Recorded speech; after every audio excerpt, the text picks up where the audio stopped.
প্রথম মামলা যেখানে কলকাতা হাইকোর্টে justice Amrita Singh interim order দিয়েছিলেন যে প্রত্যেকের ক্ষেত্রে যারা অ্যাপিয়ার করছে তাদের বয়সের ছাড়পত্র দিতে হবে। সেই মামলায় সুপ্রিম কোর্ট বলেছে যে সরকার অ্যাফিডেভিট ফাইল করবে, অ্যাফিডেভিট ফাইল করার পর চূড়ান্ত শুনানি করা হবে। ততদিন পর্যন্ত যে অন্তর্বর্তী আদেশ দিয়েছেন সেই আদেশটা জারি হবে না, কেপটিন বেঞ্চ, তার অর্থ হচ্ছে অর্থাৎ ইন্টারিম অর্ডার নিয়ে কোর্ট কোনো রকম হস্তক্ষেপ করেনি অন মেরিট।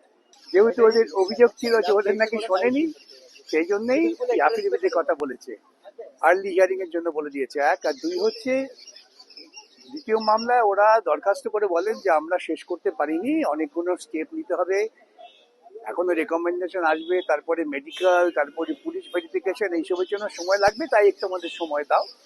তা আদালত ওদের আগস্ট পর্যন্ত সময় দিয়েছে। আপনারা তো একটা আপত্তি জানাচ্ছিলেন আমরা আপত্তি জানাচ্ছিলাম যে এই বাহানা করে ওরা এই যাদের ইলিগাল অ্যাপয়েন্টমেন্ট হয়েছে তাদের অ্যাপয়েন্টমেন্ট কিছুদিন টানতে চাইছে।